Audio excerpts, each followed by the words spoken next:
A very warm good evening to everyone present here.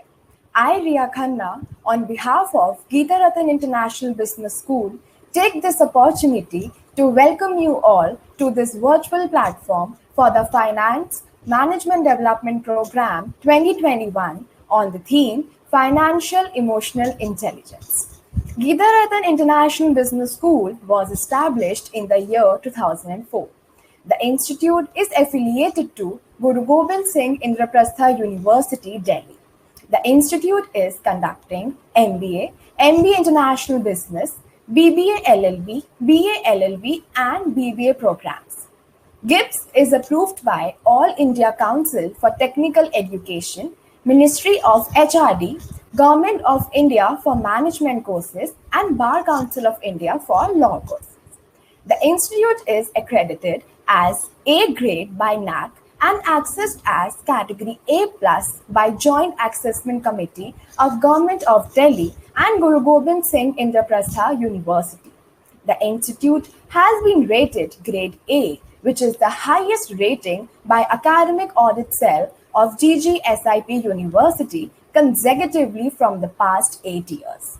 GIBS has also been rated number 2 by Times B School Survey for the years 2018 and 2019.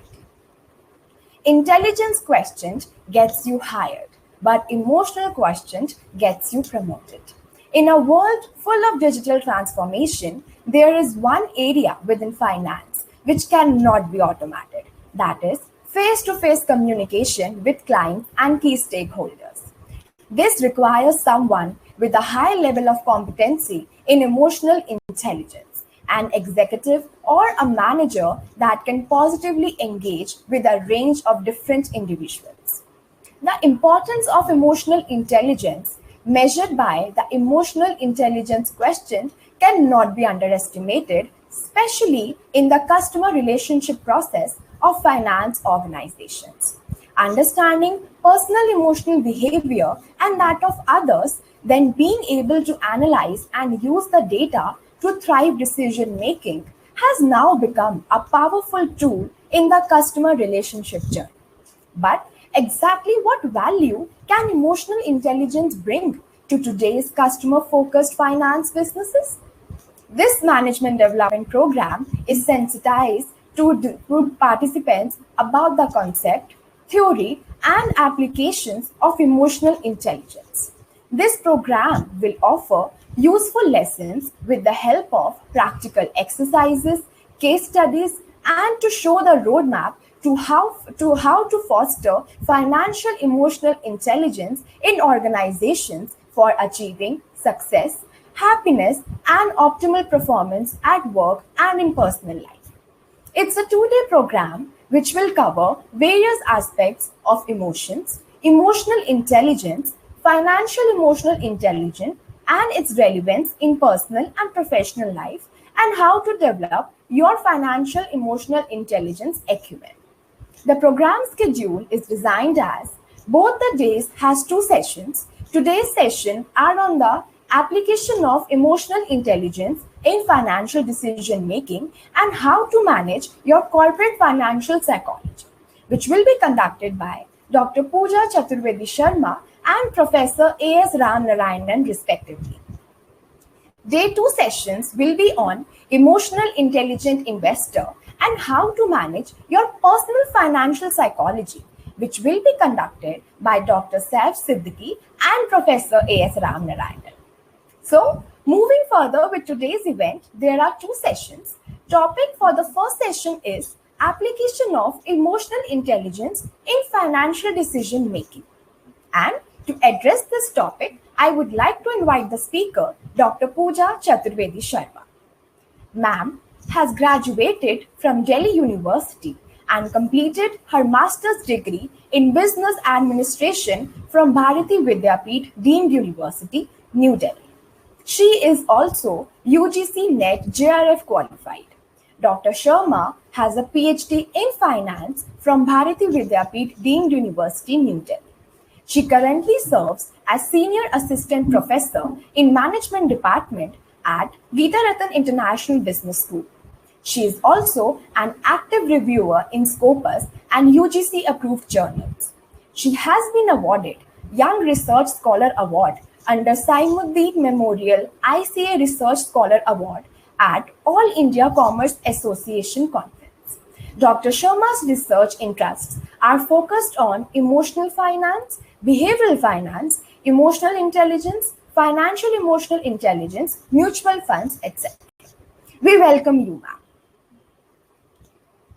Now, I would like to request the participants to kindly put their questions in the chat box during the session so that ma'am can answer them for you. You can take the session further now, ma'am.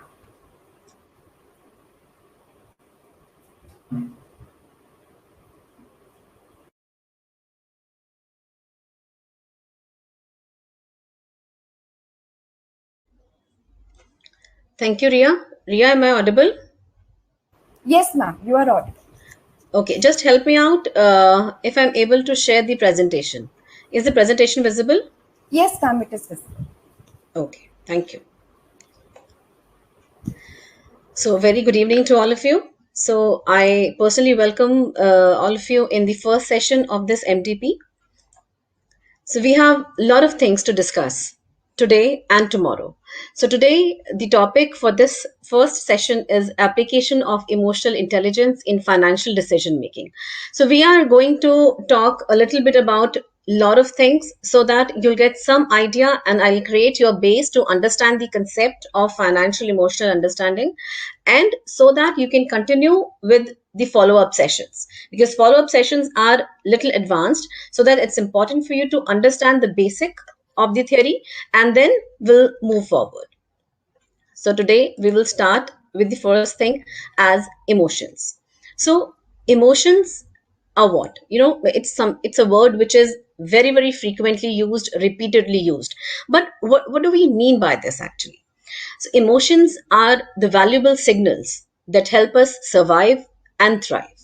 When we learn how to use them, emotions help us make more effective decisions, connect with others, find and follow purpose, and lead a more wholehearted life.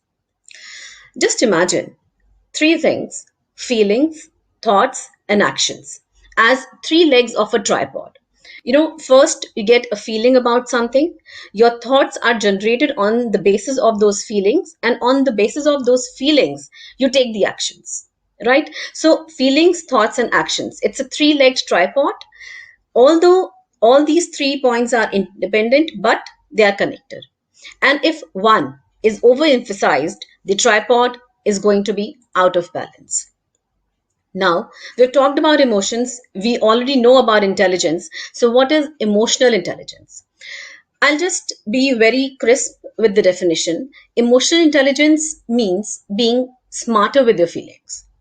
It is about putting together the rational and the emotional. I'll not say rational and irrational, because being emotional is also sensible, right? So it's about putting together the rational and emotional so you can move forward effectively. That's emotional intelligence. It starts with seeing feelings as a valuable data. Emotional intelligence helps us to balance the tripod of feelings, thoughts, and actions so that all these three ingredients can work well. But that sounds so theoretical, that always your head and your mind, head and your heart will move together. They are not always hand in hand. If they are, then it's really good for you. But in majority cases, you will find that they are poles apart, as we can see in the other picture. They will be, although they will be at poles apart, your task is to balance. Your task is to balance well, so that you will take calculative, fine decisions in your life, so that you do not fall prey to your emotions and end up making wrong decisions. Now, those decisions can be personal, that can be professional, and that can be financial as well. So, as we'll move ahead in the presentation, we will see the important role of emotions in our financial decision making as well.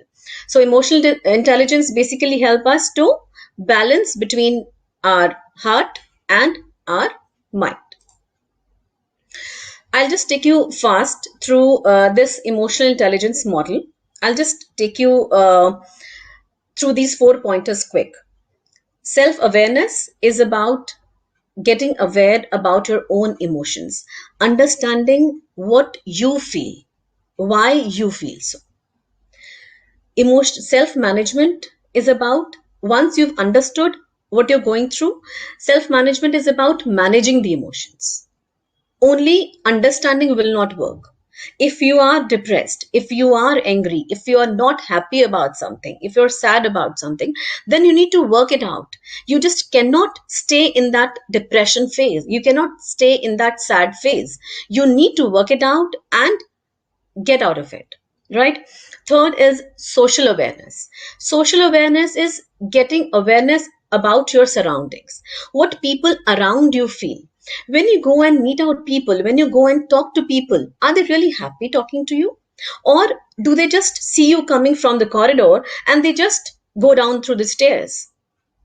So you need to see what kind of aura you portray to people. So you need to know about how people and what people are thinking and feeling. Last is the relationship management.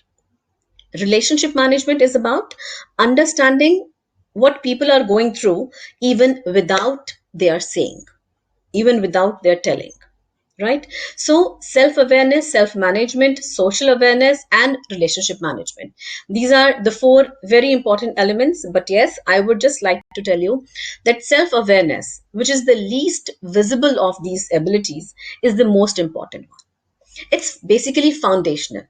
This is one of those hard to see empirical underpinnings, which, if you are not able to tune, if you're not tuned to yourself, you can't manage yourself well. You don't tune into a certain range of your own experiences. You won't be able to recognize that range in other people. And the last point, the relationship skill element, which is most obviously leadership skill, is built from the other three. So we need to understand these four elements, the sequence of them, and we need to follow. Definitely, we will be able to reach to relationship management only once we are through with the previous three. We will be able to reach at self management only when, if we are able to understand what we are going through. If we are self aware, only then we will be able to self manage. Yes. Now, one thing which most of my colleagues who are into finance, they will be able to understand that, as business leaders or entrepreneurs, many of us were trained to separate emotional success from financial success. But those were the old days. Now, the days of keep your feelings out of business are long gone. More than ever, if you're realizing that it is our moment to moment dominant feelings that determine the level of success we experience, both emotionally and financially.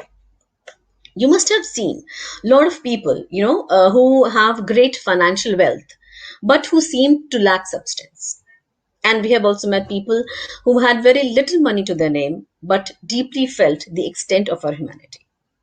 This can be somebody, who is sitting on a very high position, but completely lacks humanitarian element. Or maybe, your liftman, he, you can see that he is very considerate, he's very affectionate, and he's very understanding, right? He sees that, if an old lady is coming and carrying a bag, so he will himself go out and help her. So that was the personal thing. But when we talk about keeping your feelings into emotions, it is very, very important. When you keep your emotions in your business, that is what you're taking it for a longer way. If you want to see your business as a going concern organization, only then you will be able to survive in the long run.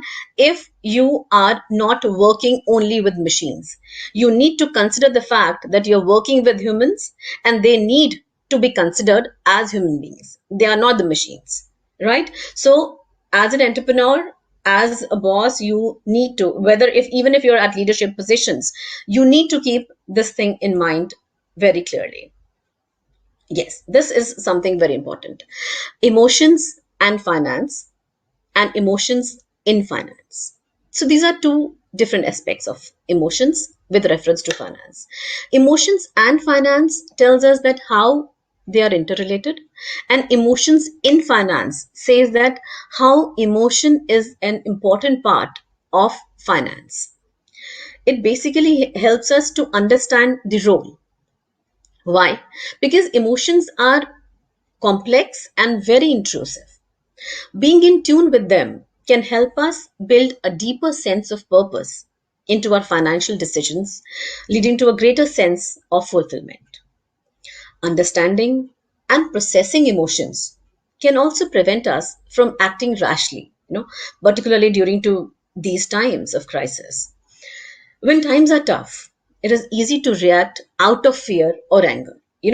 Some of us must be investing in stock market, and when we saw this global pandemic coming, we sold all our stocks because we thought that market is going to be in depression and we are not going to get anything out of it. So out of fear, we sold all these stocks. When we are confused or frustrated, many of us tend to ignore certain aspect of our finances rather than facing the reality at hand. So, leveraging your EQ, your emotional quotient, means that you can create space for those emotions and understand them for what they are, instead of letting your mood drive your emotions. Then, bring in your financial knowledge to ensure you're being as strategic as possible in your decision making. By blending these two aspects of intelligence, emotion oriented and return oriented, you can make more informed and thoughtful decisions about the wealth and the incomes and returns which you want to generate. Here, I would like to talk about a trend, a topic which is so much trending these days, is emotional finance, because we're talking so much about emotion. So this is just just to give you a little awareness about how this particular subject is exploring. Emotional finance is basically a new paradigm in the understanding of investment activity and prediction of asset prices and market behavior. It differs from traditional finance theory and behavioral finance. As we know, traditional finance theory always presented investors as rational beings, and behavioral finance, although recognizes that investors are prone to behavioral biases, but implicitly somewhere assumes that investors can still learn to be rational. But emotional finances recognizes that people are inherently irrational and largely driven by their emotions, both those of which they are consciously aware, and importantly, those which are unconscious. Like, it means that we are aware about some of the emotions, we are conscious about them, but some elements of emotions we are currently unconscious. We just do it. We do it in the unconscious frame of mind. And one thing which is very important is these unconscious emotions play a very, very important role in our financial decision.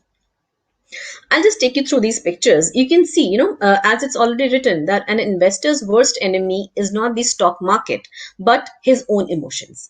This was the perspective of the traditional finance, of the behavioral finance. Why? Because they always thought that investors are prone to their emotions.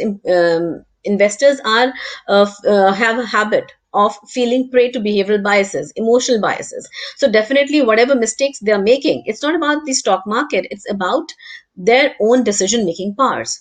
You can have a look on the picture which is below and showing emotions of investing. These are the reactions of people which are from their investing decisions. We can have a look on the other side of the picture.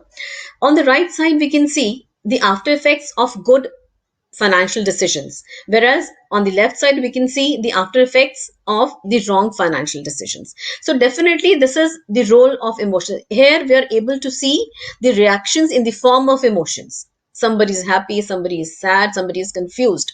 So definitely, yes, emotions have a very, very strong role to play in our financial decision making. Now, I'm going to take a poll. There are 6 questions which we will take one on one, and through this, you will get to know about your own emotional quotient. Right? So, we are going to start with question number 1.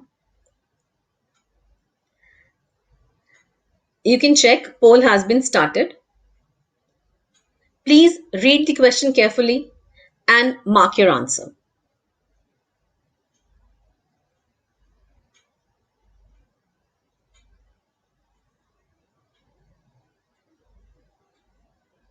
You have 60 seconds. Kindly read the question and mark your answer.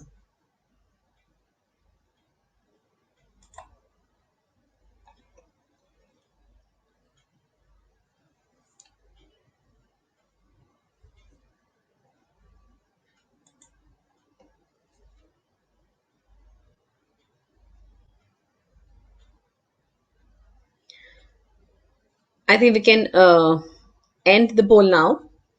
The question is, you have been denied promotion by the management for which you were eligible. Moreover, one of your juniors has been promoted.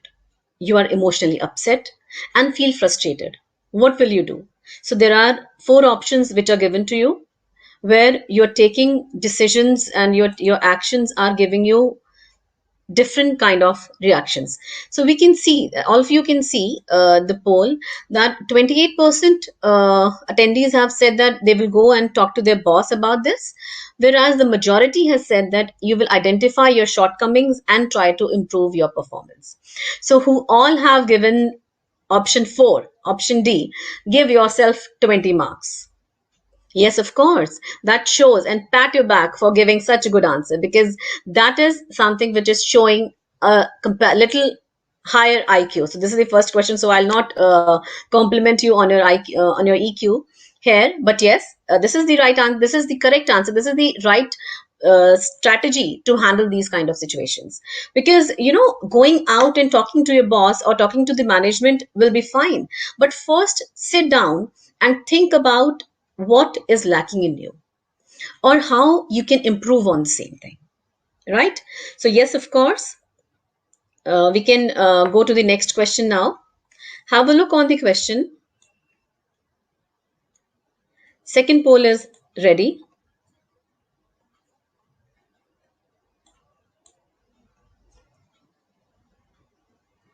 Read the question and please mark your answer.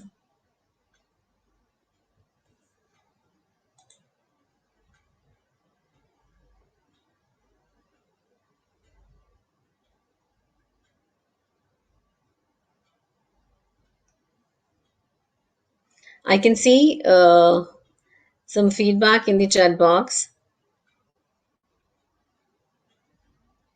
Okay.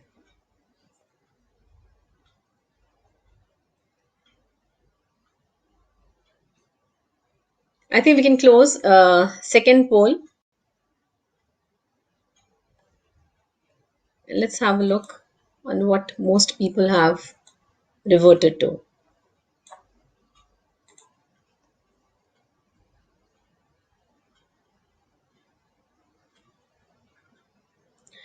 The second question is, you get into an argument with your colleague and end up attacking him or her personally. Later, you realize that you never intended to tarnish the image of your colleague. How will you handle such an ugly situation?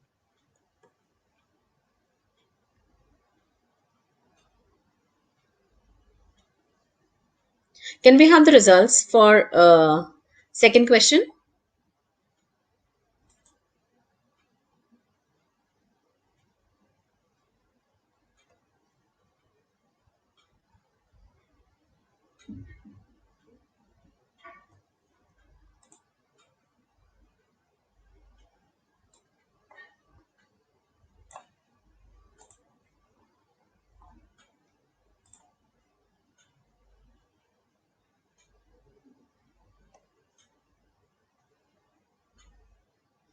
Can we have responses for second question, please?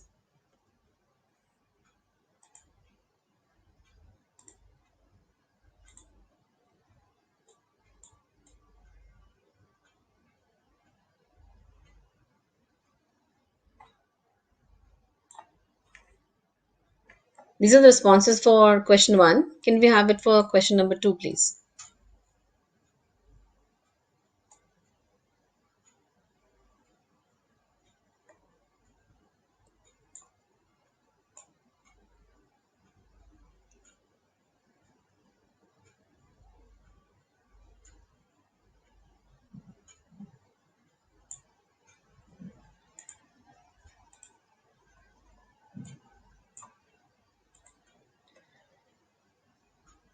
Okay, so now we are getting some answers. Okay, fine. So majority has opted for first option, which is sit calmly and consider what triggered off the argument and if it was possible to control your anger at the time. Now the results are changing. Oh my god, I can see it changing here itself. Okay, so right now I can see that maximum people are in a position to apologize to a colleague for your behavior. Yes, of course. Even I said, I just saw that Bharti wrote that, can we take both A and C? Like you want to do self analysis and you want to apologize to your colleague as well. Yes, definitely, of course. You can take both of these. That will even, make your EQ little more higher. Right. And when we're talking about question number one, because I just saw Uma ma'am has written that, if I'm eligible, then why should I do introspection? See, eligibility is here, ma'am. The concept is that I'm eligible according to me.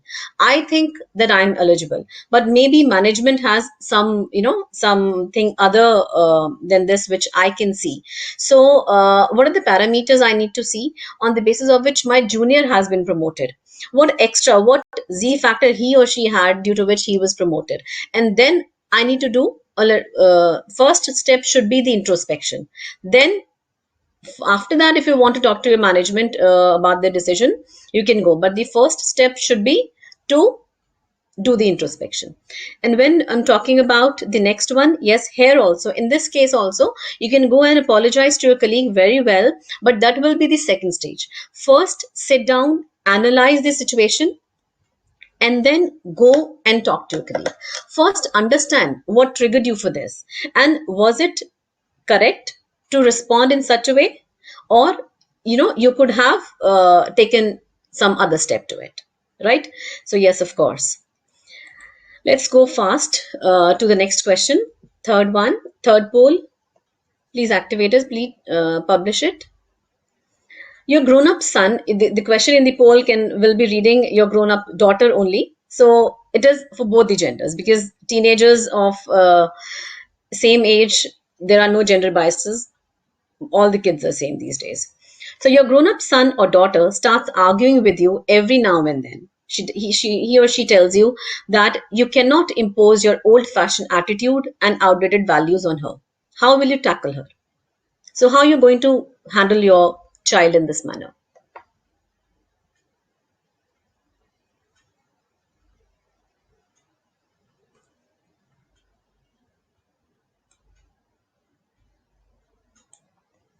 I can see answers changing very fast.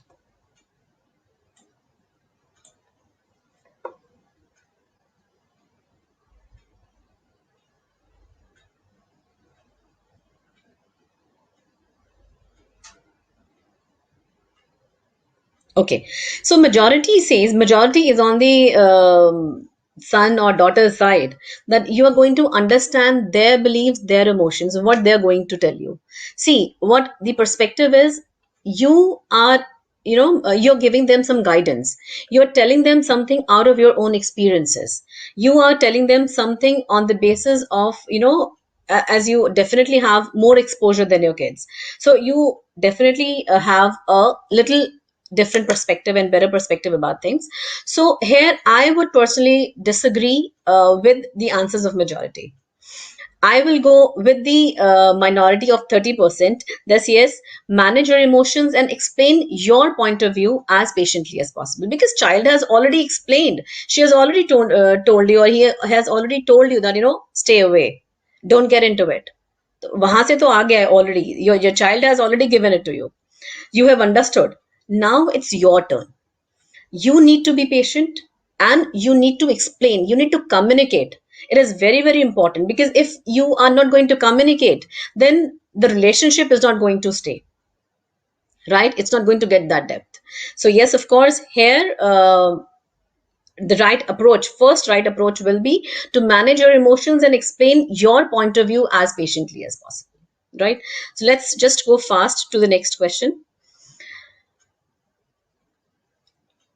Or what we can do is we can keep these running. We can keep these polls running so that I can take the session forward, and we can discuss about this.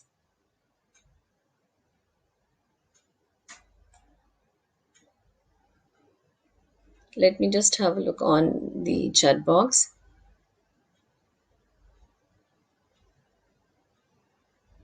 Right.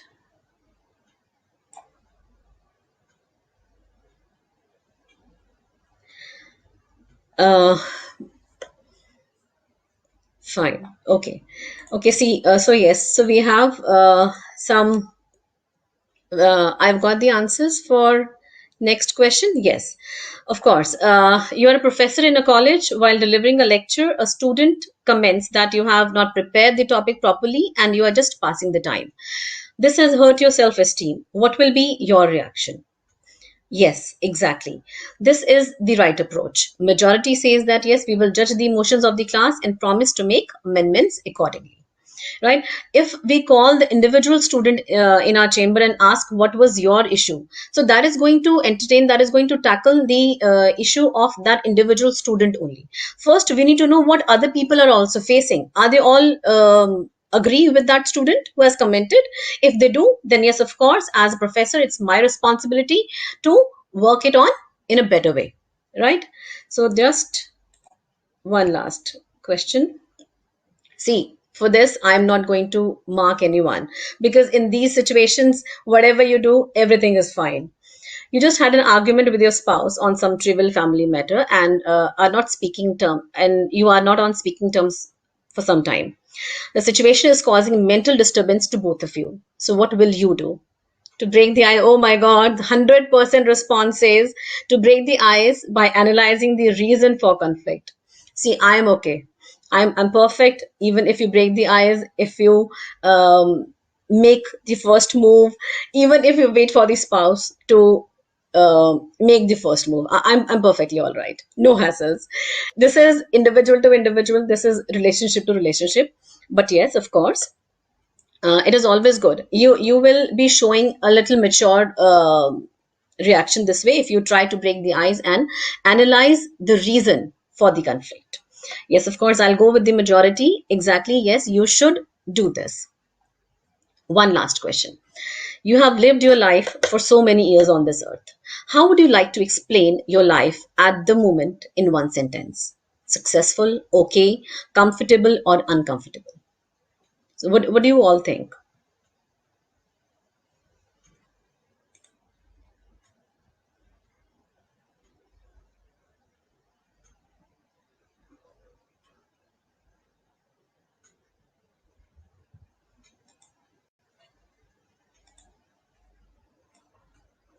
Yes, 60% says that yes, they are contented with their life. Oh, the number is changing fast. Okay, 55% are saying now that they are comfortable in their life. Okay, I can see 8% who says that, I feel I deserve better but could not get it. No hassles, you will make it for sure. And the 50% who says that life is good, we are going to make it even better, right? So yes, of course, we have been through this, and now I can say that out of the participants, you all are above the average EQ because we've agreed on most of the answers. Some on some answers and some questions we differed, but yes, I had my logic and I was reading the chat box simultaneously. So yes, you people had your own logics. As in the question when we were talking about the reaction of a student in the class on the professor's teaching style that day.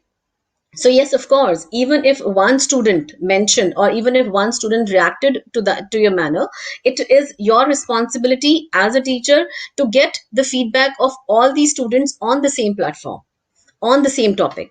And if majority gives you that yes, we think that he is right, then it is my responsibility to work it out, right?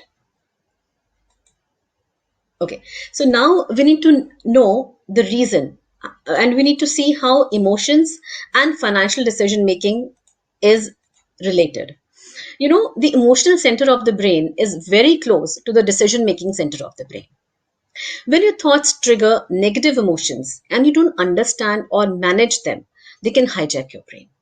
And once it does that, the first place it shuts down is the decision making part of the brain, which is why when we are stressed or anxious, we get freezed. You can take example of these days of the second wave of corona pandemic. When we saw our near and dear ones, our loved ones were struggling, were suffering from some or the other diseases, and there was no oxygen, no beds in hospitals. What kind of stress we have been through, and how we survived through all that. right? So, of course, you need to manage, you need to understand your emotions, and then accordingly move forward. When we're talking about the emotions and the financial decision making, so I will take you through four steps where or four dimensions to it, basically, where you need to focus, some manners in which you need to focus, how you're going to work it out, and how it is going to help you in the financial decision making as a family. Now the perspective will be a little different, because the whole idea, what we are talking here, is not about me, it's not about you. FEI, financial emotional intelligence, is a concept of life. It is not about females, it is not about males. This is just a second.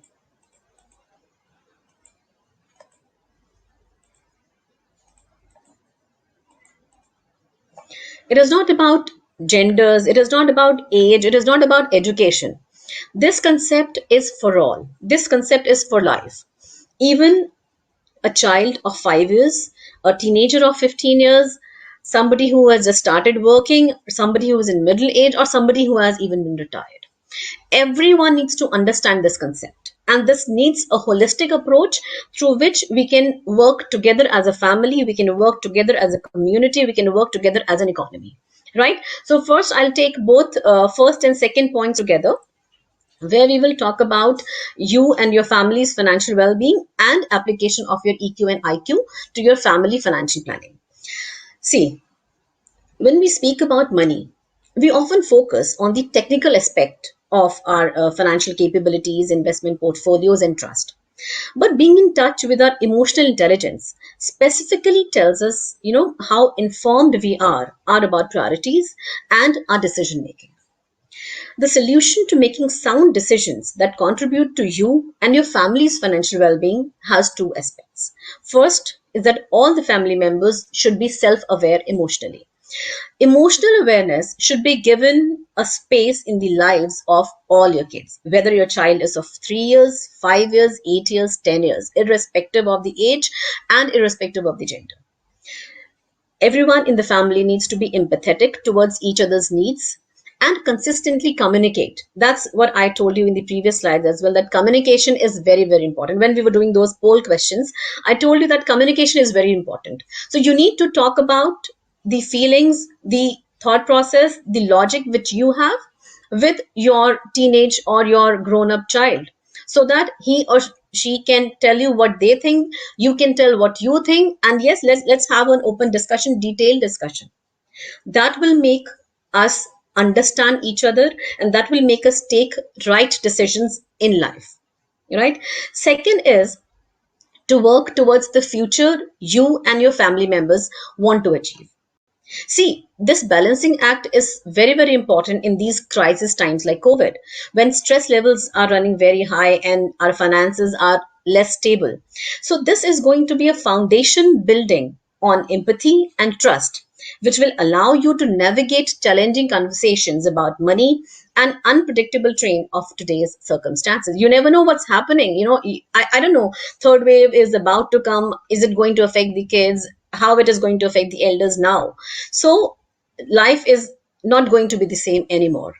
But what level of uncertainties are there? We need to be strong enough to handle them even in our finances. So, your financial EQ matters on a personal level.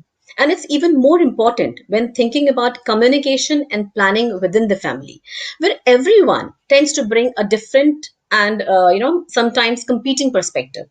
We know that, these days there are no jobs, or even if jobs are there, there are lesser paid jobs, and there are many more combinations to the problems. And top of it, private schools have been permitted by Supreme Court to take annual fees. Kids have been staying home since last 1.5 or 2 years, so they may demand you a whooping amount of PlayStation, or they can ask you for PSP4 or even a geared cycle, which can cost you somewhere around 20,000. I am saying it on a very conservative side. I hope my kids are not standing outside, and this will not give them any idea that they are going to claim me that get us all these things. So yes, of course, you need to sit down and talk to your family. Even your child should understand. So, as a parent, or as an elder sibling, or even as a friend. Incorporate your financial emotional intelligence into your mentorship approach, which will help your younger generations engage in a way that's more meaningful to them. And when you leverage your emotional quotient and truly make an effort to to understand where each person is coming from, you can better navigate these conversations to help your family find a shared ground. Next, we can talk about the family wealth values in the new normal. We always talk about corporate values, standard values, family values. So we need to talk about family wealth values. But why? Why there's the term family wealth values? What are the values connected to wealth? This is because, once your family feels aligned on the common goals, you will enjoy it. It will be more effective. You know, two things which are very, very important here, that families must ensure that their wealth is managed and it is integrated with the values. One thing which I would like to tell you here is that families which have wealth, they have originally come from modest financial circumstances. Whether you can talk about Ambanis, you can talk about Adanis, or anyone else, or the Khans, right, Bachchans. So they have all come out from the various very modest financial circumstances, arising from working or middle class life to make the journey to wealth. So their values, skills, and culture stem from the much less affluent world from they have emerged. The second, which is very important, is that affluent families must learn how to raise the next generation responsible with wealth. We have seen a lot of kids these days, who have a good, wealthy environment. They have, fun, wealth from generations. So they start, respecting money little less, respecting their wealth little less. So this is the responsibility of the parents, of the parenting style, grandparents, that, kids should value what is being given to them.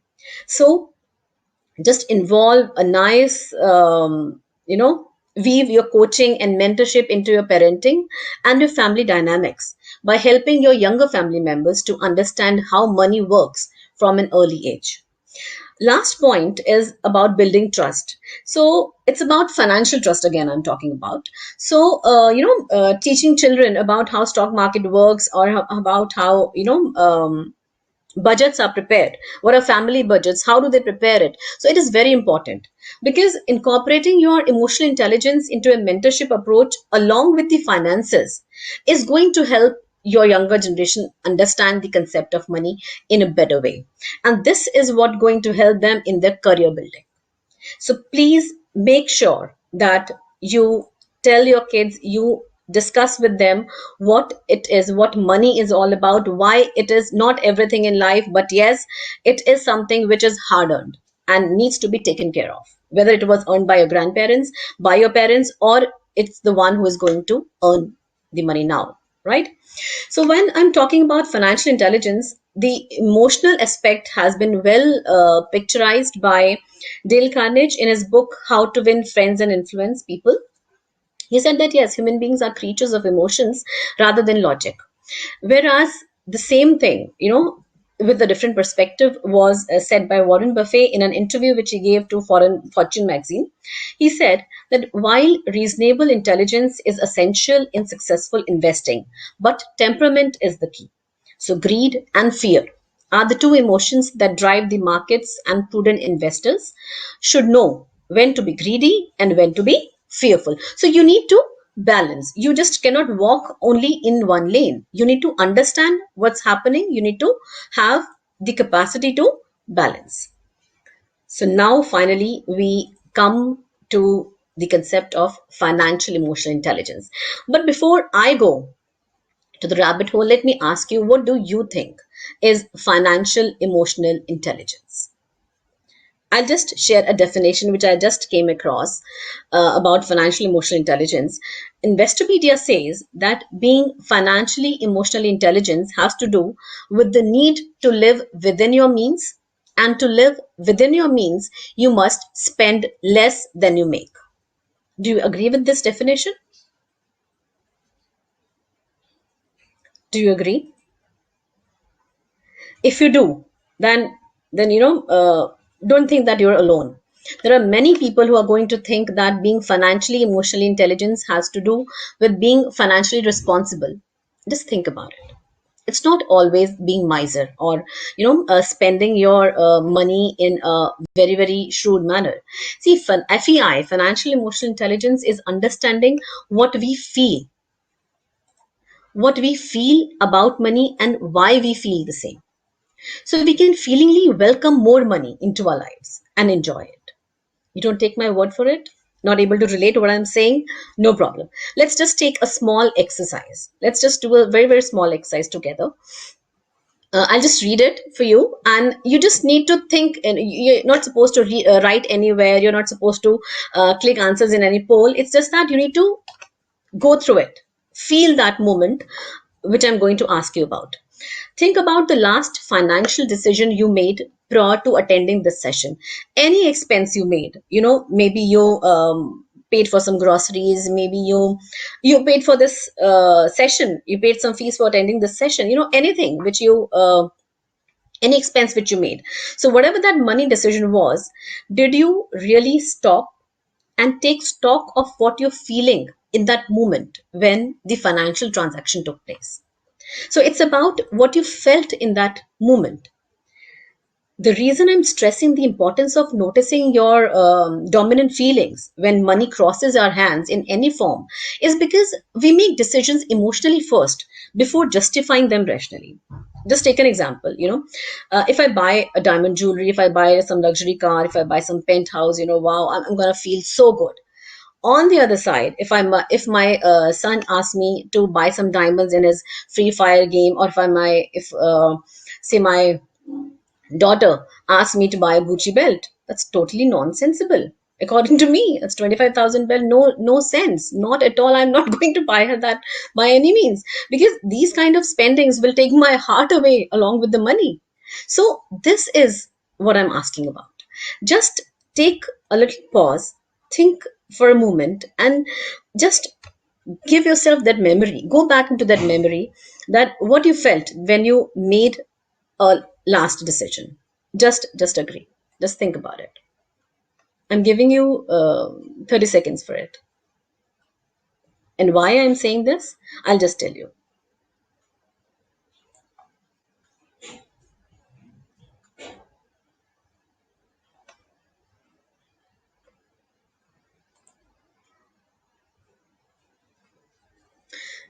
I hope you have realized, and you are back to your memory. You've thought about it. I tell you that there is something called ego mind. In every moment, our ego mind uses the dominant feeling we are experiencing to dip into the pool of memories we have associated with that specific feeling. Just give me an example. I'll just give you an example that you wanted to buy a car. You went to a Maruti showroom and the budget was 5 lakh rupees. You had all the discussions, you saw the cars, and it was good. And in the evening, when you came back, you end up buying a Honda car worth rupees 8 lakh. Now, how to convince yourself for spending this 3 lakh rupees extra? You're going to tell yourself it's a better brand. If that was a hatchback, it's a sedan car. It has automatic sunroof and does a lot of other better techniques. So it's fine. I'm happy that I spent 3 lakh rupees extra. All of us have heard, dil ko behlane ke liye ghalib khayal acha hai. So that ego mind is that dil ko behlane wala khayal. There is something which you are going to tell yourself to convince yourself that, even if I've spent more, so it's fine. It is justified. So FEI tells you that you do not need to justify it to yourself or to anyone else. Right? Because the emotion, why you spend that 8 lakh, because the one glance which you gave to that car, that moment, you knew that it's worth buying it for 8 lakh rupees. Right? So this is what I'm trying to tell you, that we keep on, giving explanations to ourselves, even not to anyone else. At least we try to give explanations to ourselves that this was budget was 5 lakh, we did it for 8 lakh. So now this is the plus points. So now I'm fine. Now I'm okay that I made the right decision. No need. It is important for you to be self-aware of this. You need to know why you did that. You don't need to convince yourself for this, why you took that decision. right? According to neuroeconomic research, the areas of the brain responsible for our emotional states powerfully influence how we think about risk and rewards. We frequently make what we firmly believe to be rational decisions. That 8 lakh Honda car was a rational decision in that moment. But those decisions are primarily based on the input of our emotions, not ideas, not data, not any kind of analysis. And mind, it's a common occurrence even among the experts. That is why financial emotional intelligence is an ongoing feedback loop that help us to experience exactly what we believe about money as we justify to ourselves every single belief and memory through our dominant feeling in the moment. So, the main feature of FEI is to bring together our intuitive and deliberate decision making processes. It is substantially directed at aligning the workings of our conscious and unconscious emotions. By being consciously aware of how our unconscious is affecting our decision making. This integration of conscious and unconscious allows us to make better choices, enhance our wisdom and inspiration, and avoid the errors that so many of us commit. Even more compelling is that FEI can be much more than merely educating our unconscious to bring our thinking forward to our conscious mind. It is about using our intuition for inspiration and wisdom, which means taking the time to reflect on our choices, ponder the evidence, and consider how our decisions will affect our emotional state. So, technically, FEI is a skill worth developing. It is a gift that we can uniquely give to ourselves. Now, there are some advantages of being financially, emotionally intelligent. So, yes, of course, it helps you to let go the stereotypes. It helps you to live your life on your own terms, emotionally and financially, because you are going to be emotionally strong, confident, and you're going to spend your money the way it is desirable. It helps you to develop deep, meaningful relations with the job, with your business, with your family, with your colleagues, with your friends. It helps you to create the ultimate legacy of success. Because if you're following FEI, it will help you to lead by example. Because your family, your younger generation, your siblings, your friends are going to observe you. And if you are doing good by following FEI, by depicting FEI, then definitely they are also going to learn this technique. Because this is something which can be learned. You just need to process it in your mind, nothing else. And yes, of course, it will give you a competitive advantage, because in this robotic world everything has been taken over by these computers and robots these days. So where do you stand? What is your USP in today's market? Your USP will be your EI and in your FEI. So if you have that emotional touch, even when you're dealing with a client who has not paid you since last 6 months, so that is going to give you a competitive edge. That is going to create your USP in the market, right? So that is why FEI is the predictor of ultimate success, because it is our dominant feeling that constantly determines the kind of business leader and entrepreneur we are. Being financially emotionally intelligent is the most human thing we can do. Just last 5 minutes, I'll just take you fast through the process and that how to develop your financial emotional intelligence and grow your wealth. Simple 3 steps, 3 things which you need to keep in mind. Have a plan of action. Save minimum 10% of your income. Minimize purchasing liabilities and spend strategically. So when I'm saying that you need to have a plan of action, then your plan of action need to be specific. It needs to be measurable. It needs to be attainable, realistic, tangible, inspirational, and yes, of course, you need to have your emotional touch. You need to feel about it. Okay, I'll just give you a very, very small example. Kids are, during this pandemic thing, online studies are there, and kids are in 10th, 12th, maybe, they're doing MBAs or master, their PGs, their masters. So a lot of kids I have observed that, they're doing things just to do. They're not involved. They're not into it. So they will only be into it once they have some emotional connection with it, something which you feel about. Only then you can get connected to it, whether it is your studies, whether it is your house, whether it is your job, whether it is your profession, your business, anything, until and unless you feel connected to it, you will not be able to give your 100%. This is very sure. Next, I'll just take save 10% and spend strategically. So when you save and spend, you have to do both. First is that become financially aware. Whatever specialization, whatever work you do, that doesn't make any difference if you belong to finance background or not. Even if you're HR person, you're a marketing person, you're IT person, just know about the basic financial terms like liabilities, assets and all. Like, just be financially aware what's happening new in the market. Is Bitcoin good to invest, right? So just be aware. Are mutual funds really going to help us in the form of pension plans? So just know about it. Determine your financial stability levels. Be true to yourself and see that yes, actually, are your financial stable or not? Is the income regularly coming or not? How much is coming regularly? Financial protection. Just save yourself.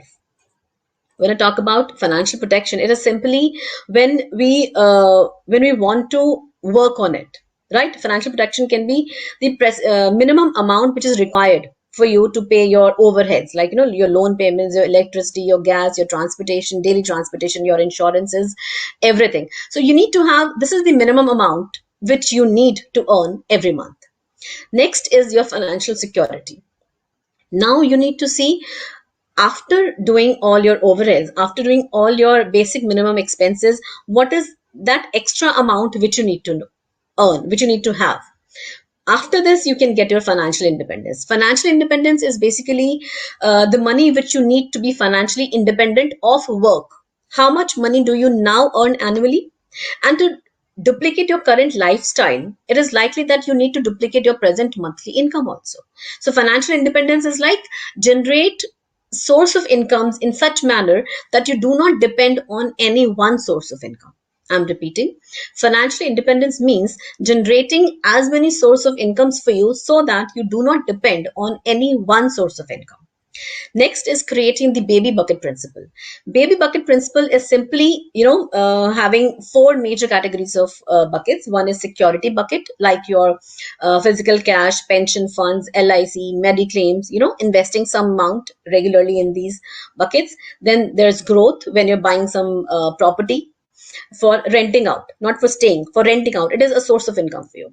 Momentum bucket is like investing in the current stocks which are giving high returns, and a lifestyle bucket, which is basically helping you out when you want to go out on a big vacation, when you want to go out on a holiday, when you want to do some something really changing related to your lifestyle.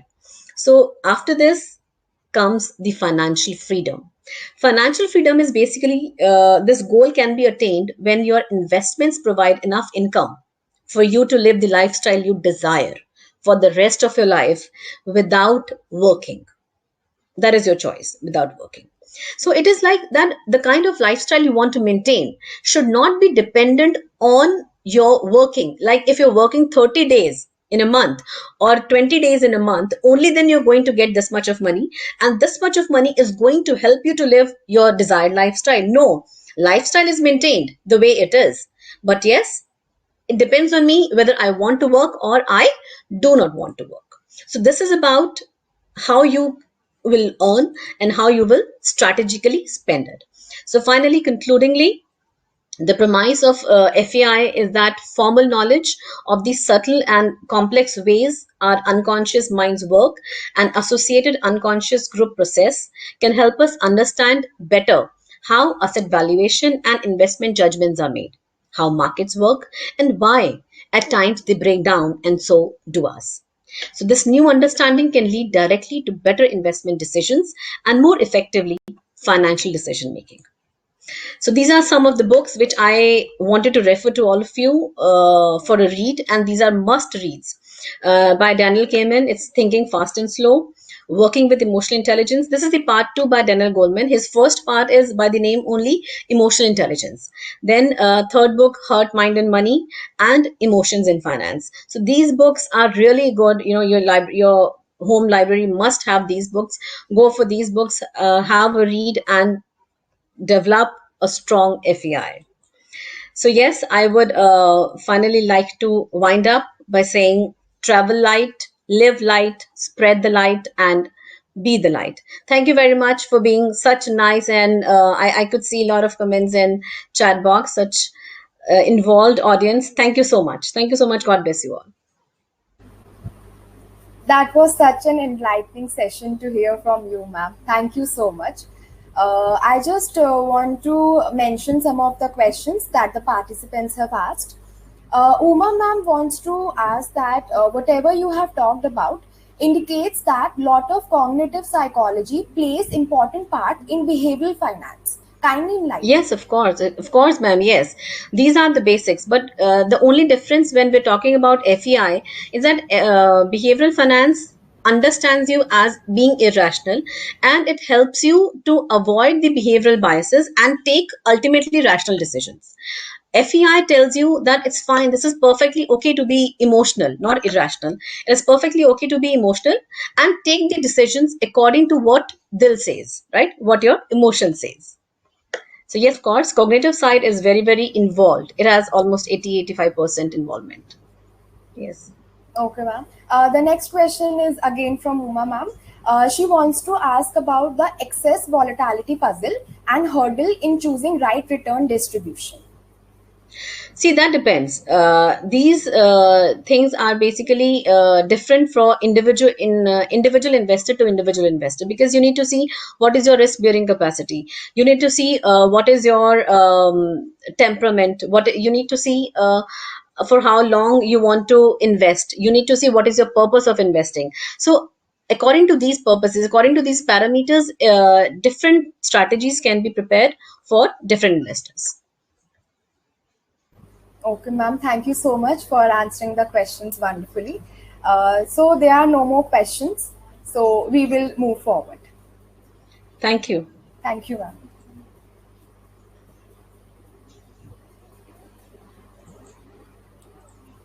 So everyone, carrying forward the evening to the next session for the day, it will cover how to manage your corporate financial psychology. This MDP will cover the behavioral aspects of financial decision making. The participants shall be introduced to the theoretical, mathematical, and empirical underpinnings of anomalies and biases that investors face in financial markets. The program also focuses the behavioral approach of investment. These sessions will help participants to explore some of the most common biases and mistakes that individual makes while dealing with money. With the help of discussions on related theories, mathematical illustrations, and experimental exercises, participants should be able to become familiar with the terminology, techniques, and approaches used in behaviorally financial services. Most of techniques can also be relevant to traditional financial advisory services, the products and services in the fintech domain and public policy. And to address this topic, I would like to invite the speaker, Professor A.S. Ramnarayanan. Sir has 32 years of rich experience from industry and academics, along with 4 years in research. He did his undergraduation in commerce from University of Delhi and postgraduate from University of Madras. Sir has done Master of Philosophy from Bharathayar University and Annamalai University. He did his doctorate degree from Bharathayar University, Coimbatore. Sir started his career as a management trainee with SRF Nippon Denso Limited and worked in various capacities at management level in the field of accounting and finance for 8 years. And then he joined the Triveni Group of Industries as senior manager and scaled up to chief manager for a decade. In the academic field, Sir joined as a reader with GGSIPU affiliated colleges and worked in various capacities as associate professor, program director, dean, chairman in various AICTE approved institutes. He is currently working as a professor of finance at Geetharattan International Business School and holds fellow membership with Cost and Works Accountants of India and accredited as management teacher by AIMA as well. His area of specialization is quantitative banking finance. Sir has conducted few MDPs and FDPs for corporate executives and teaching fraternity in India. Apart from the above, Dr. Ram has also worked as examiner of Central University in few prestigious management institutes. He has also delivered lectures for PGDM program and executive program of IMT and FDDI, and has also published few articles in magazines, periodicals and journals. We welcome you, sir. Now, I would like to request the participants to kindly put their questions in the chat box during the session so that sir can answer them for you. Sir, you can take the session forward now. So very good evening to all of you. Am I audible? Yes, sir, you are clearly audible. Yeah. Can you upload my PPT or I have to share the PPT from my side? Is because I have already given and Yes, so sir. I'll just share. I'll just share. otherwise I will upload. That's not a very big this thing is. No, sir, Pooja ma'am will Yeah. share. Yeah. Thank you very much, and you give me the right so that I can move forward and backward. Okay. Thank you very much. I'm going to tell you about and say that how you are going to manage your corporate finance psychology is. See, normally an emotional intelligence, look here, in my next slide, let me tell you, when there is a miscommunication is there or when the communication is being not passed properly, there is a chances of getting misunderstood by one person or the other. So due to that reason, different types of emotions arises in the human being. So normally, people always talk the emotional intelligence with respect to the human being only. But I felt that even the business has got an emotions. So you will be wondering about how I'm going to explain this emotional intelligence for particularly for the business. How can you say normally people say that emotional intelligence arises between the human beings. So let us see in my research work, I've been carrying it out and working on this for many time. And whenever we started our commerce, that time we have been taught that business is a person. And in accounting concept, the very starting concept says that business and the owner are not one and the same. Okay? There's a separate entity concept is being made. So that means if a business is a person, I got a question that business has got some emotion. Okay, let us come to the next one. Then let us talk about a human being. Aristotle has, a Greek philosopher has already said, man is a social animal.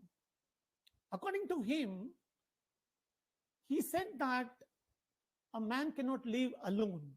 He cannot live in isolations.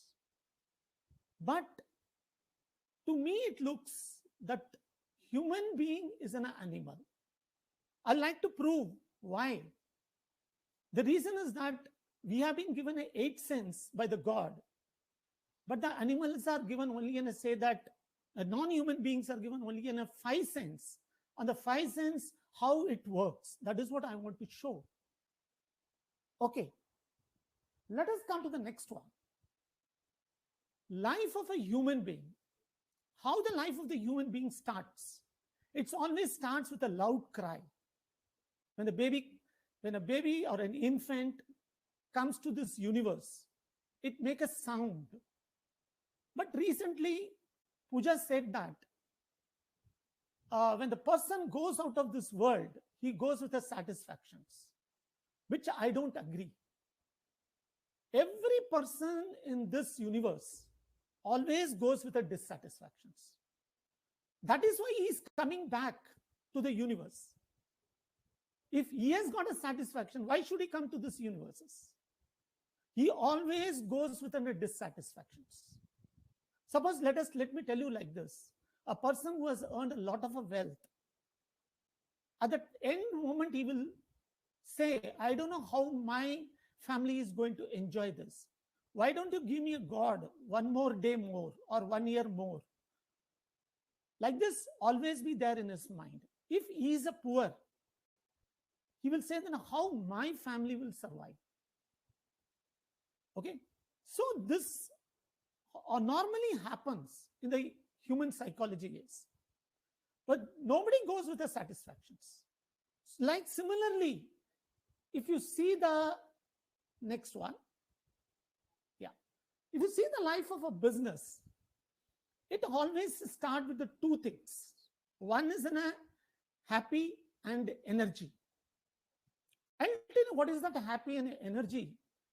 When I'll talk about and I say that the corporate balance sheet and all these things, in that I will discuss what is those two elements are about. Now, when the business starts with a happy and energy, it will lead to two situations. One is a satisfaction, and other is in a say that dissatisfactions. If the dissatisfactions, it has to go out. Like what the human being is doing, the similar manner, the business will go off. But if there is a satisfaction is there, new energy is being developed and the new happiness is being developed by the business, and again it is rebooted in the business. Again it goes for a two sense called as say again satisfaction and dissatisfactions. So this is a life of a business and the human beings. If you see that, are they not looking in the same? When you compare the life of a business, when you compare the life of the human being, are they not looking similar in these cases, in these two cases? That means why can't we call a business as a person? Whatever is being taught in the accounting concept at the very beginning, I feel that that is the true. But we don't understand the business. We take the business as in say that non-human being, anything we can do, in any emotion it can feel. But business has got an emotion. But it never reveals to the other. But you will come to know. Let me tell you one day, like suppose if the person is starting the business, you will find the happiness in the premises. The day he is going to close the business, you can see that the lull atmosphere that is prevailing in that particular arena, and people are looking, you can see the faces of the human being, how look it's sad when the business is getting closed. So that means business has got an emotion. To me, it looks that the business got an emotion. So I want to prove today how the business has got that emotion. It is only possible due to certain reason only. So unless and until I prove my hypothesis here, then only I can say that business is a person. So let us see in my next slide. We always use the word called as an organization. Isn't so now? All right, let me do one thing.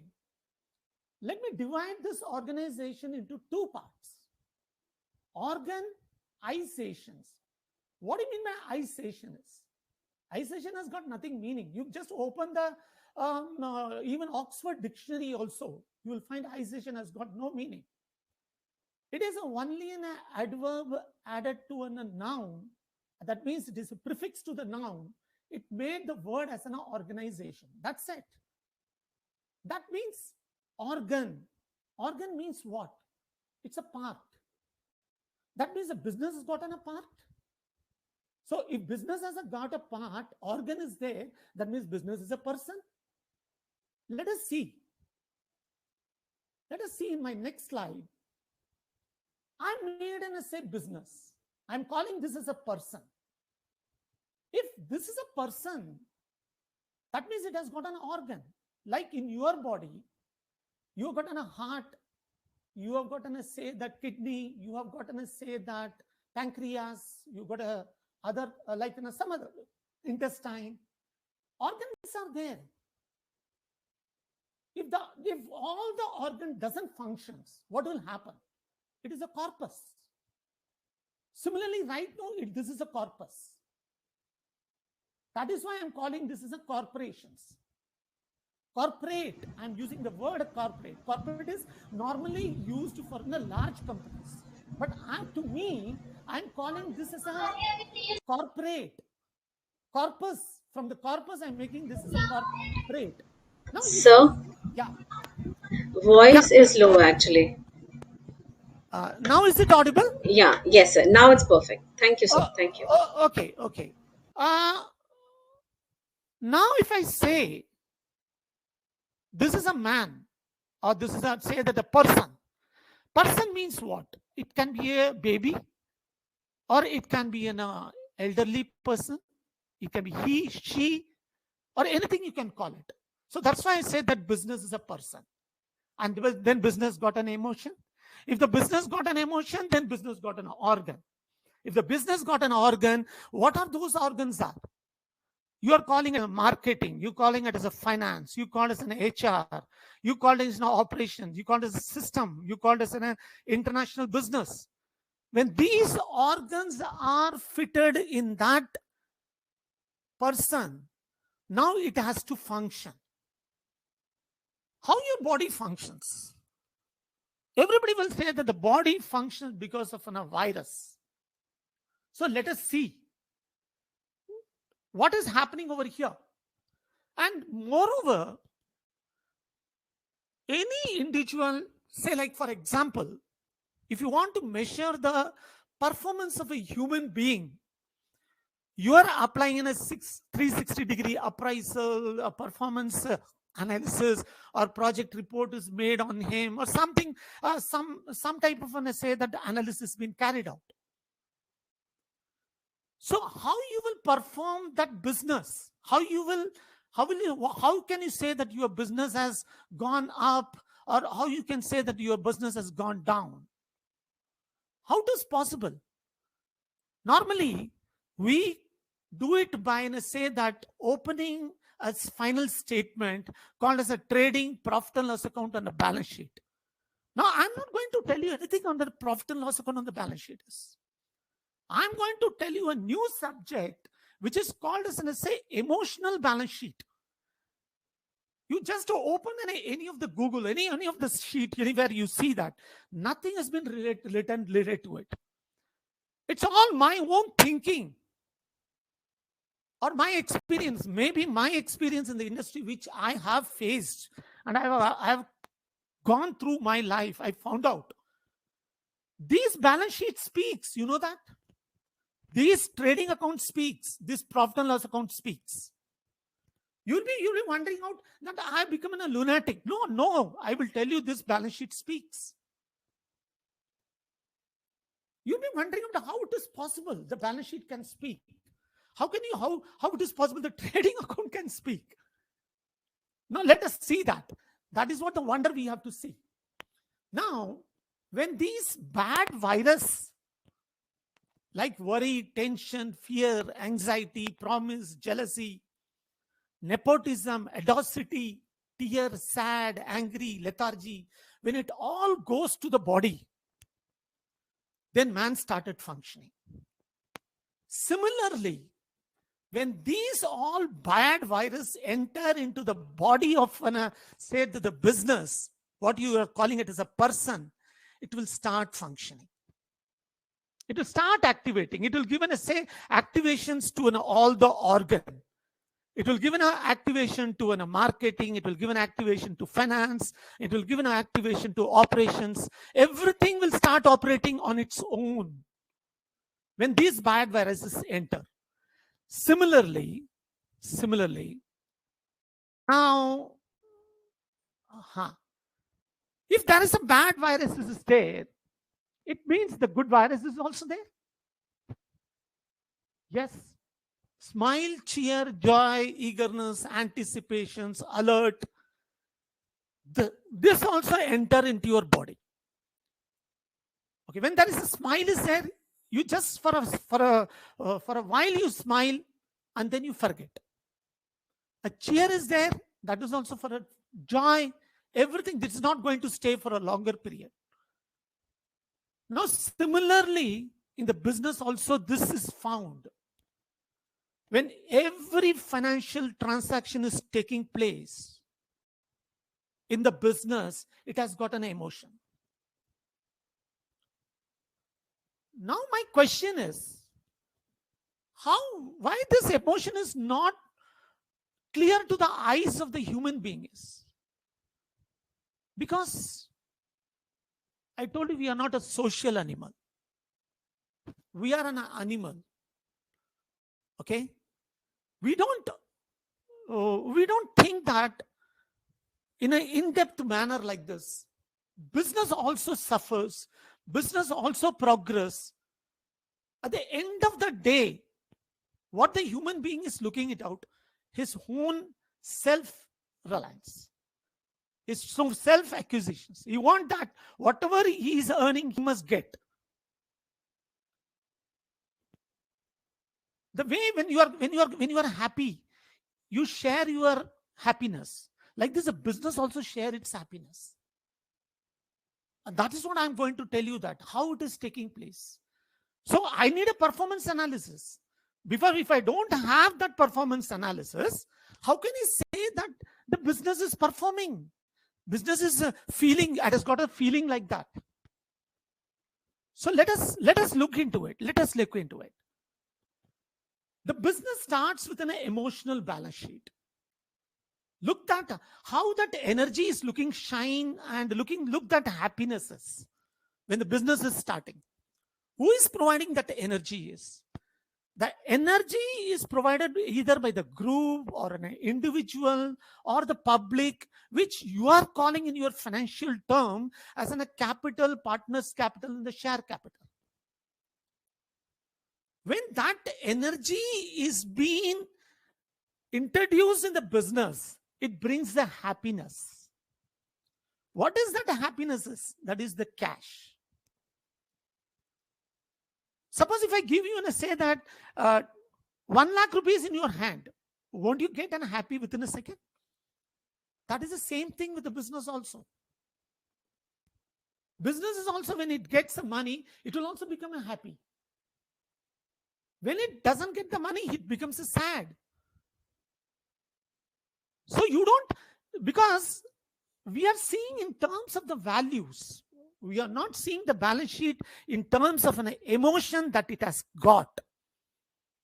No one is ready to analyze the emotional balance sheet like this. Think in a philosophical term. Think in a psychological term. Don't think in terms of say that money basis. Think what the business has got an emotion is about. Let me tell you one thing. See, as the business progress, it creates a proud group. Like if an individual marry and then he make its own family. Okay? He has a son who will be very proud, daughter will be very proud. Or son may not be a proud, daughter may not be a proud. So like this, business has gotten a proud group. What is that proud group is? That is an asset management. You are buying a plant and machinery. You are buying a land and building.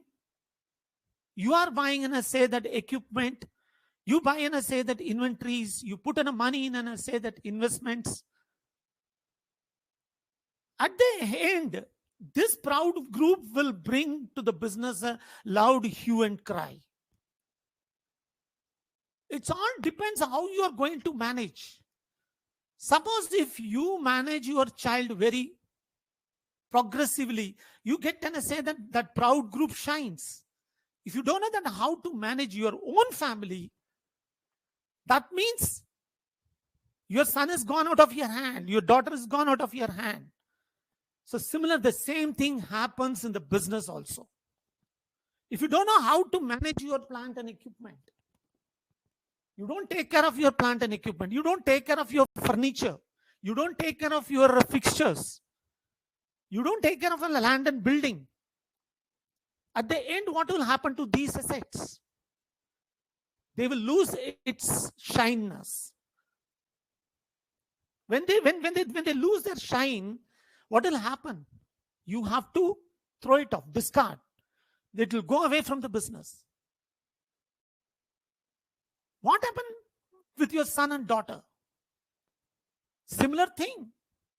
They go away from your place. So, people always say that. People say that Warren Buffett, what he said is correct. What Dr. Pooja has said in our last thing, the Warren Buffett has said that only the greedy, and then I say that emotion is going to be playing a very important thing. That's what I'm going to show here. All right. The business has started its progress. The business has purchased a building, business has purchased, and I say that plant and equipment, business has purchased the land and building. So many things has been purchased by the business. Why? It want to show that I'm in the business now. I got a support. This is what it had to show to the community. Okay. Now you're looking about and I say that foreign invaders and then neighbors, that we will talk at the end, not now. Once you see that how the energy was shining, how the happiness was there. Once those things shyness have gone in those two element, who has become quite shine? That proud has become the shine. That means you should know in your business how to manage your asset. Let me tell you, there are so many companies which have closed. Can you tell me where is the Kelvinator is? Can you tell me where is the BPL is? Recently, you have seen that the Videocon has become, let's say, bankrupt and insolvency. Who is responsible for this? Who is responsible for this? To whom you will share this blame? It's very difficult. It's very difficult to say you cannot. So that means business didn't know that how to manage the assets. Okay, let us talk about and I say that what happens. See, you should know how to manage your expectations and you should know how to manage your anticipations. Now, but if I tell you in a financial term, on my left-hand side, or you can see on your left-hand side, I've written a word expectations. But in a financial term, we say that this is a cost of goods sold. This is the cost of goods sold. What it consists of, your opening stock, your overheads, your direct expenses, your direct wages, everything has been, you are showing that. That's an expectations. Whenever you start your business, you start with an expectations. When that expectation is not measurable, though it has gotten because it is made on the probability. Can you tell me then how much stock you have to buy? Can you tell me then how much you are going to pay to your labor? Because it is an expectations. What purpose that expectation is created? Now the question is, what is the purpose for which the expectation is created? The expectation is created to get the anticipations. Anticipation is a forecast. People don't understand the anticipation like in a forecasters. They play with the anticipations. Let me tell you one thing, very simple one. If the cost of goods sold is at 10 rupees per unit, and the industry is selling that at 18 rupees, what purpose that 8 rupees is charged? Who told you to charge at 8 rupees? How you charge that 8 rupees is? What is the base? The people will say that no, A has started the business with 18 rupees, he got the market. And B has started the business, he also got the market, and C has also got the market. You are an E. When you are as an E, when you are entering, do you know that you are going to get an 18 rupees for your product is? You don't understand. You don't understand what is your anticipation is. Because we have been taught to calculate the ratios in the financial term, like say that your partial satisfaction divided by anticipations, or say the partial satisfaction by the anticipations. What do you mean by that? You're calling it a gross profit and you're calling it as a net profit ratios. What you will get, what analysis will get by comparing your satisfactions with the anticipations. That means, now the one I told you that sometimes what will happen, the expectation of an industry will become a very high. Like for example, an industry where 100 rupees or 100 unit has been produced, but market is accepting only a 20 unit. On what basis you made this expectations? That time it will create a fear, anger. Okay. Audacity. So many things will arise. Nepotism. You want to cheat someone. All these type of emotions that take place because of the expectation of the business or the anticipations of that businesses. Now, no doubt, some of the engineers will say that nowadays, expectations of every company has been minimized by using, say that JIT techniques, just in a time, or the people will say that the lean engineering has been applied, and what is call it? You got to say that Kaizen costing. You got to say that Kanban system has been applied. It is not applied in all the industries. It is applied only in the Japanese industries, because the Japanese have learned the lesson from their loss. In 1970, what happened? I will tell you this thing. The Toyota industry had a loss of, say, 70,000 cars. It is around worked about, say that 10,000 billion yen. Yen around, say that 10,000 billion they have lost. The marketers. The company was very silent.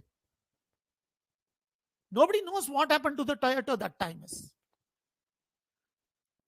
Can you tell me what is the reason that the HMT has got closed? Once upon a time, the HMTs were the leaders in the market. Why the HMT can't able to stay in the market today? Why? Because they are not ready to change their expectations. There are some industry, they've got say traditional way of working as. So if these type of things prevails, you cannot increase your expectations, you cannot do an anticipations. That is an argument will come. Sir, sometimes that anticipations the customer had to agree. Yes, we don't have any other alternative. Let me tell you one thing. Yesterday's newspaper, I saw that the price of the Amul milk has increased by 2 rupees. Can you revolt? Can any one of us revolt against these prices? The cooking gas has increased by 25 rupees. What is the purpose during this COVID time why these prices have been increased? What is the reason behind that? That means the company is making a false anticipations from the market. And they know that everyone will cow down to this pressures. So therefore, whenever there is an expectations and anticipations are made, it should be made on the balancing basis. It's to make a balance is a very difficult one. But people follow the price determined by the government, or you can say that benchmarking. They don't know industry think of its own. They will study the market, what is the market price of that product is. More or less up and down, maybe 19-20 का changes होगा उसके अंदर. But who is that person who said 18 rupees? That the question is. That decision can go wrong also and may lead for an say that right also, certain time. I will tell you one thing. Now, due to this COVID, there are some industries are making the money out of it, like sanitary companies. The sanitations, whatever this you are getting it out. Those companies are charging an exorbitant price from the consumer. Consumer are paying for that. Why? Because it's a short-term industry. These type of an industries cannot stay in the market for a longer period. I will call these type of an industries or climatic industries. That's it. Okay. Now, this anticipation is also creates a foreign invaders. You know that? I have written here a foreign invaders. Who are those foreign invaders? That is your sundry debtors. Why? Because of the greediness in the business. When you can't get the money, when you can't get the happiness, you try to create the happiness in some other mode. What is that mode? That is basically you are giving the goods on credit. That is why I'm calling as foreign invaders. If you would have worked in say that an accounting sections of an companies or something, you would know that the amount of the bill that mounts each and every year, that the shareholder does not know this. Why?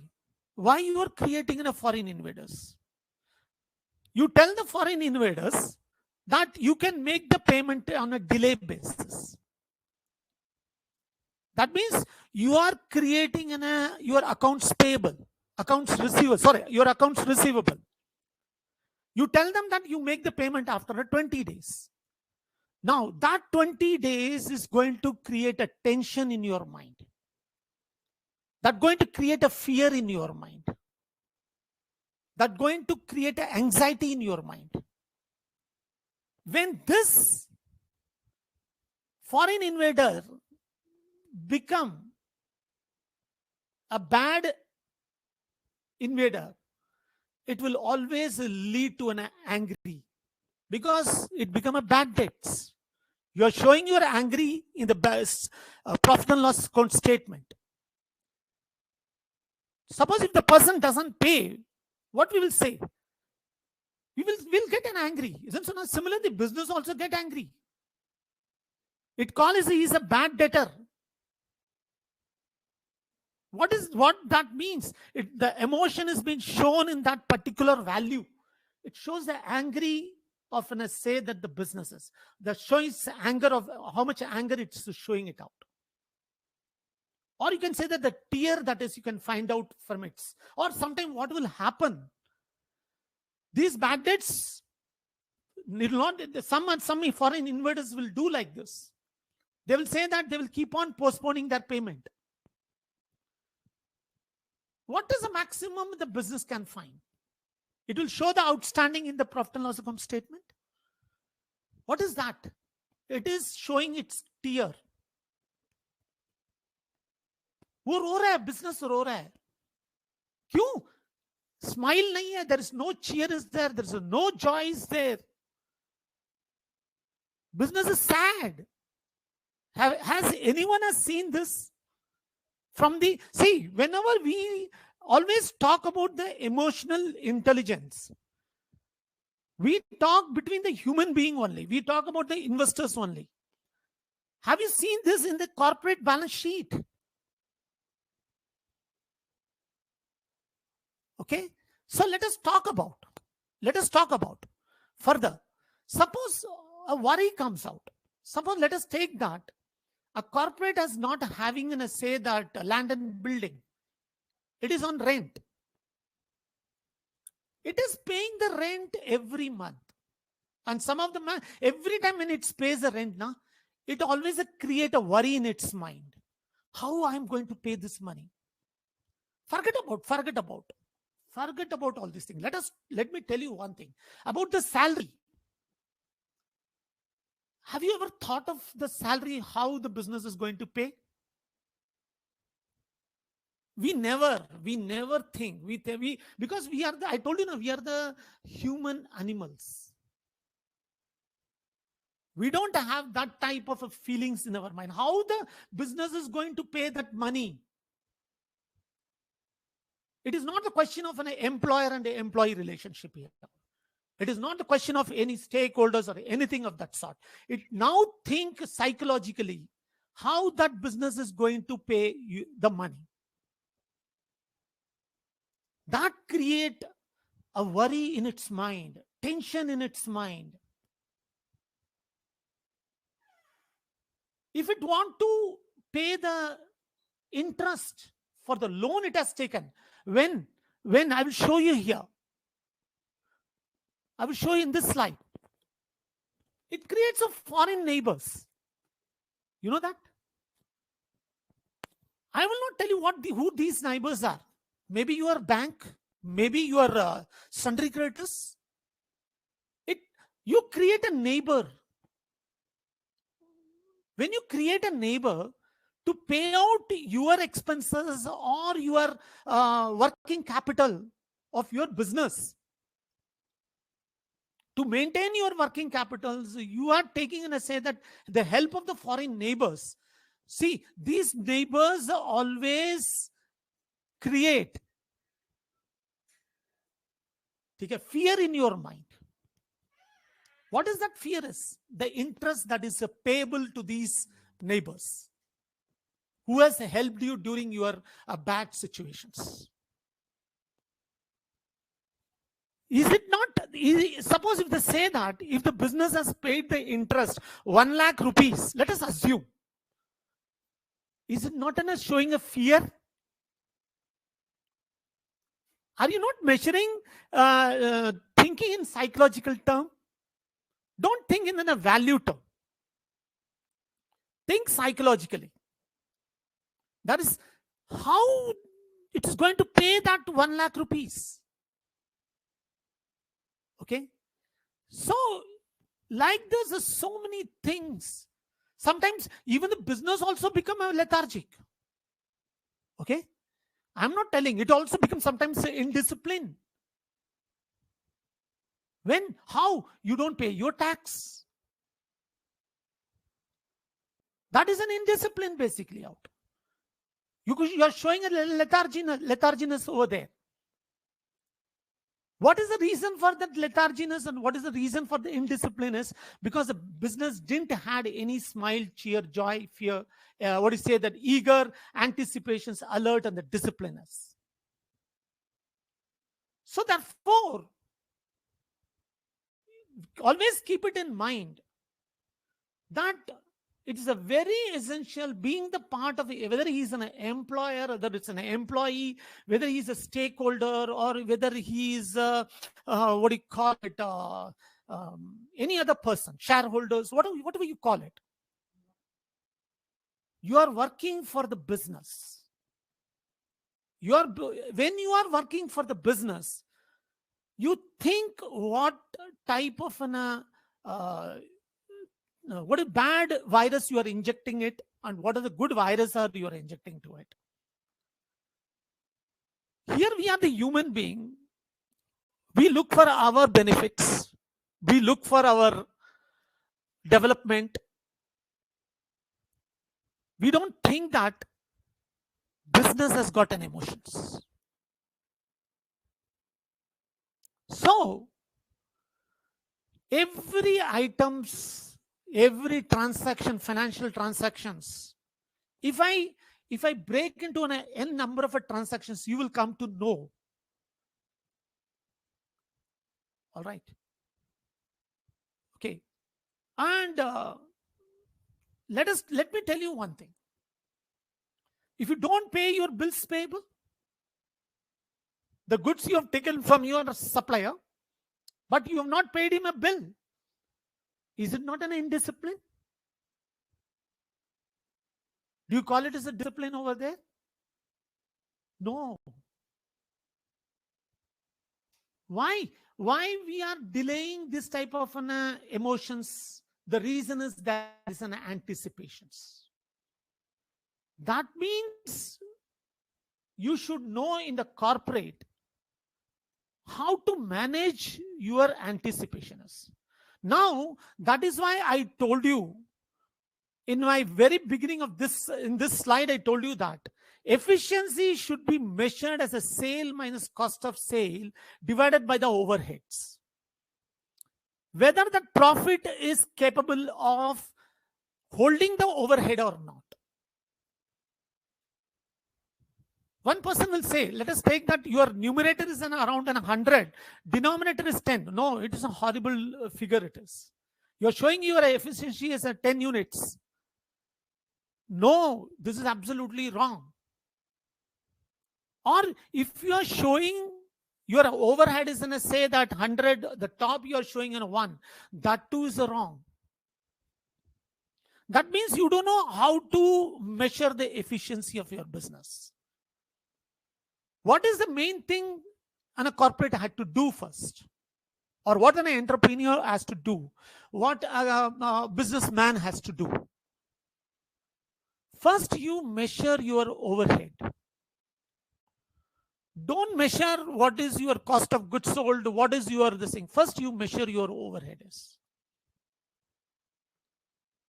Measuring the overhead is very essential. Okay?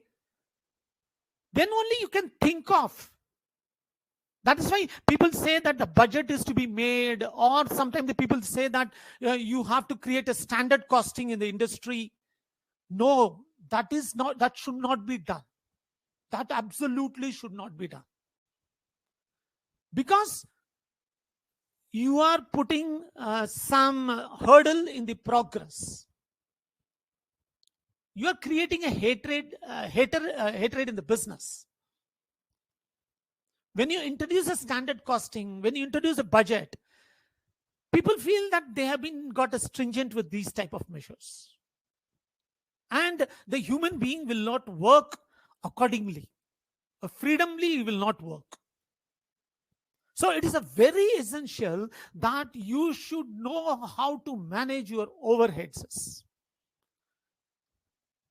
Many of the industry, they don't know how to manage the overheads. Do you know that why the companies are getting closed in India? Why they are going for the merger? Why they are going for that acquisitions? Why they are going for amalgamations? The reason is that they don't know how to manage the overheads. Recently, you have seen Vodafone and Idea phone. Recently, they got merged. They got amalgamated.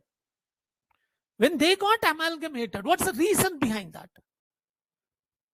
Did any one of you seen that the balance sheet of these two industries? You just check it on your income statement. You'll come to know the reality of these two businesses.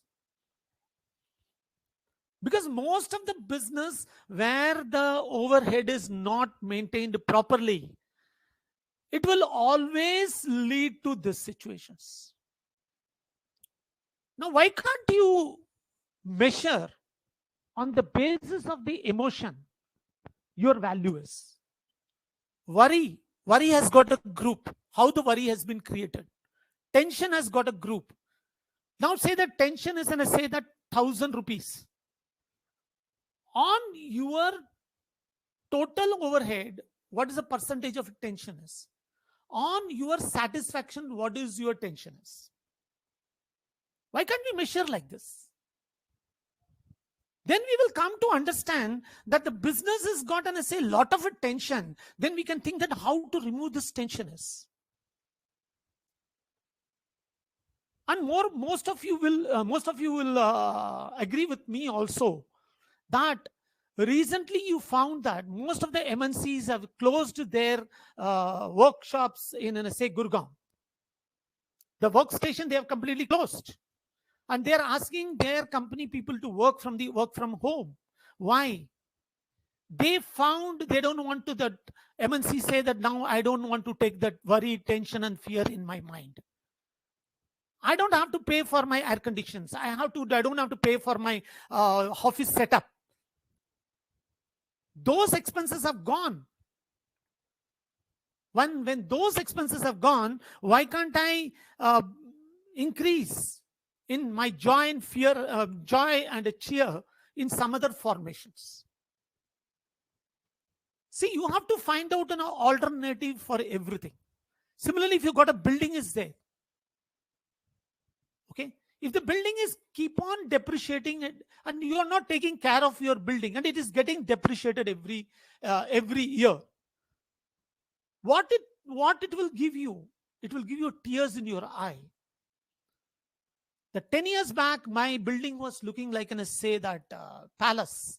After 10 years, it is looking. Just go and see that in Connaught Place in Calcutta. You go and see the Charangi line. You go to say that Mumbai. Okay. All these places, you go and see that the building how it's look like, shabby. Is it not crying? Because we don't have any emotions. We don't see that why that building is crying.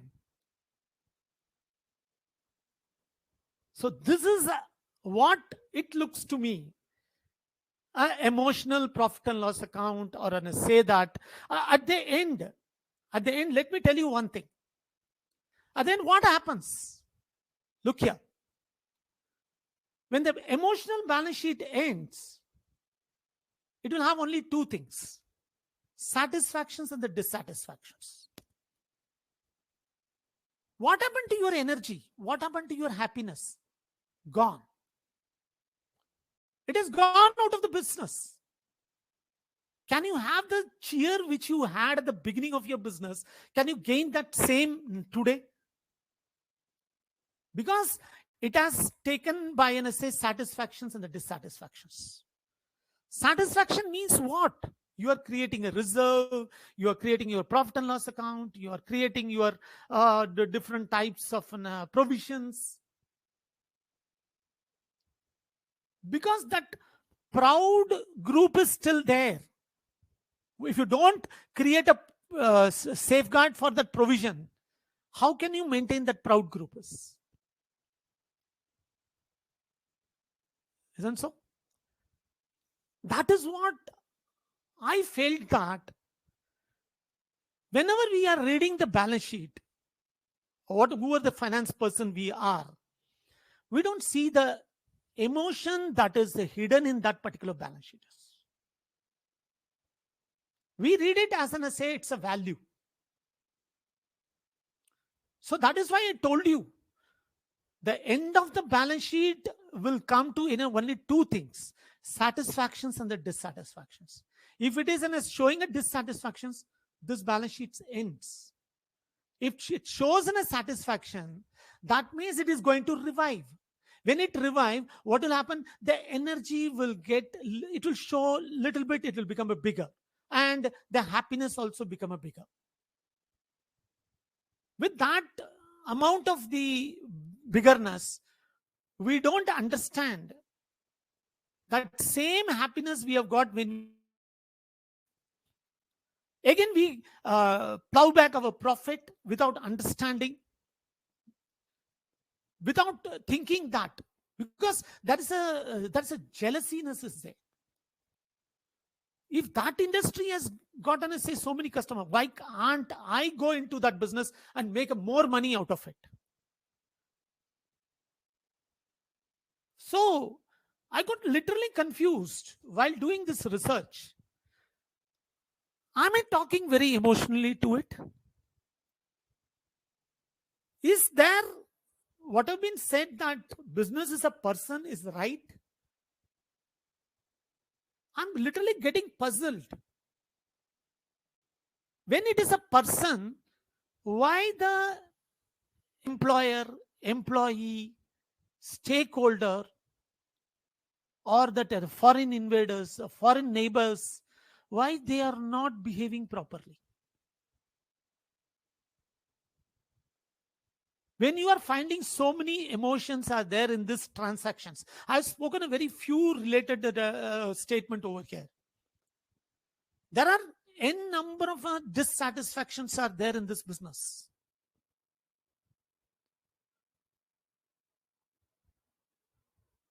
What is the reason behind that? Are we as a human being, are we not cooperating? Now, my last question to you all, who is responsible and who to be blamed? Rightly, Dr. Pooja has said, are we doing this consciously or unconsciously? Share your thoughts, because I'm getting so much puzzled after seeing so many balance sheet, working on so many projects, after seeing so many profit and loss accounts of the company. I feel there is something is wrong in these type of figures, where we have to control our emotions. I want to tell the business, you control the emotion over here. Don't get angry. Don't get overjoyed. When you get any interest in the business, you will have a smile.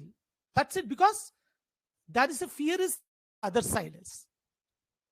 You have to pay back. It's only a smile. When you're selling the assets, you're selling an asset with an anticipation.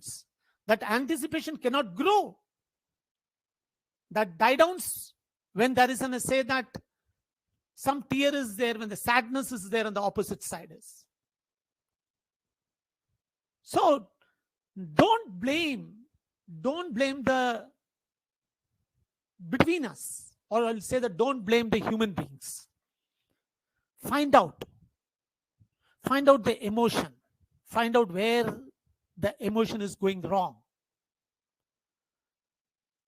And are we doing consciously? What type of I'm still wondering about what type of a human being we are. At the end of the day, there is no solution to these two answers.